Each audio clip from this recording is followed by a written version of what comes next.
السلام عليكم ورحمة الله وبركاته. ازيكم عاملين ايه؟ النهاردة هنعمل مع بعض أكلة جميلة كلنا بنحبها.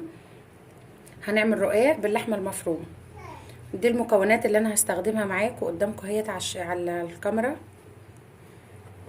دي نص كيلو لحمة مفرومة بس انا عصقتها. وده الرقاق بتاعنا اهوت.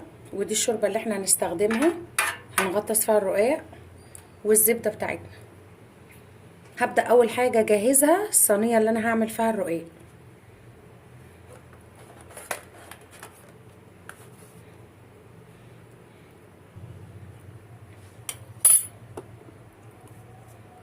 دي الصينيه اللي انا هستخدمها اهيت مربعه على شكل الرقاق. هنحط في الاول كده في الصينيه من تحت زبده،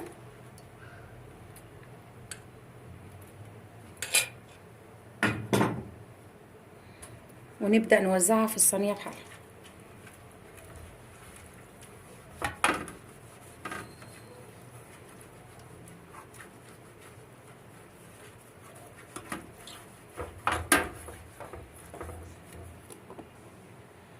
وزعنا السمنه على الحيطه بتاعه الصينيه، على الاربع حيطان بتوعها كده، وشويه كده في القعر بتاع الصينيه.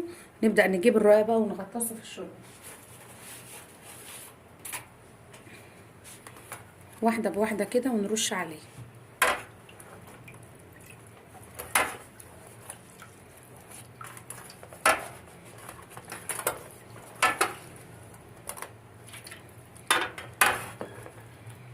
بنبله شوربه كده من الوش ومن الظهر، وبنحطه في الصينيه كده واحده بواحده. هنلاقي طبعا فيه زيادات، هنحاول اظبط كده على مقاس الصينيه. والزيادات برضو هنحطها مش هنرميها، زي ما انتوا شايفين كده. الزياده منها انكسرت بس احنا ايه ظبطنا بقى الصينيه. هنعمل 3 رقات كده.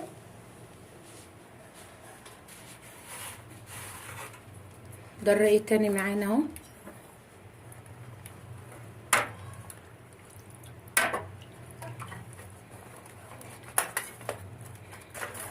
نديرها كده ونحطها في الشوربه من الوش ومن الظهر،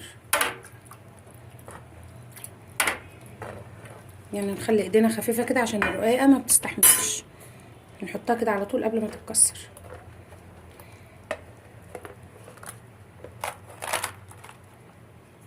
حته الحرف دي نظبطها كده.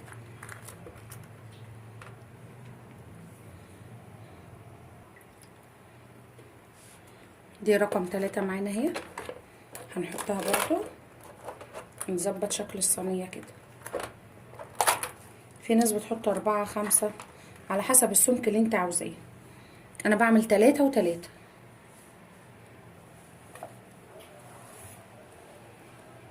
حطينا 3 اهم. هنبدأ ان انا اخد 3 معالق سمنة كده واحطهم. واللحمة شفتوها معانا انا مظبطاها ومعصجاها.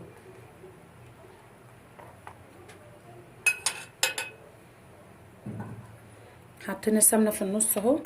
هننزل باللحمة.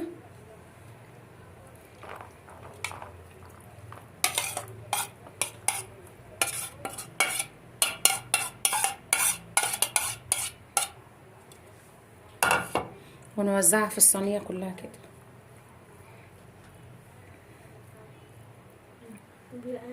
وزعت اللحمة في الصينية كلها. هبدأ بقى اجيب 3 كمان عشان هحط في الاول 3.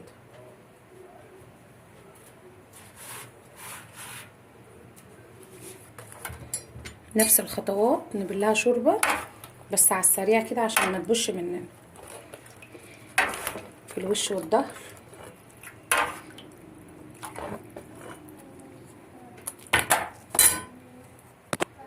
واظبطها واحطها.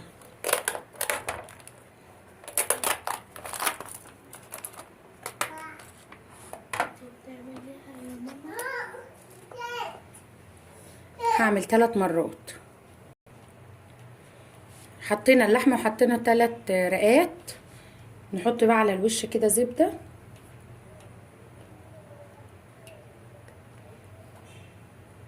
عايزه بقى تدخليها على الفرن، ممكن تسويها على عين البوتاجاز زي ما تحبي.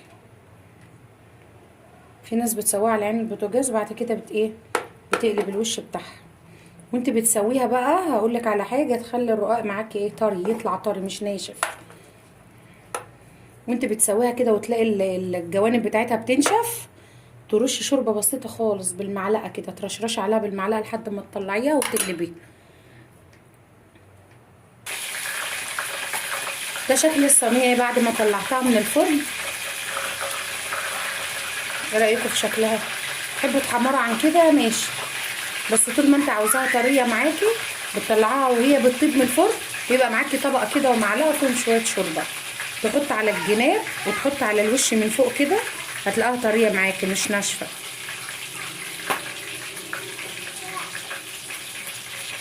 بألف هنا وشفا، والسلام عليكم ورحمه الله.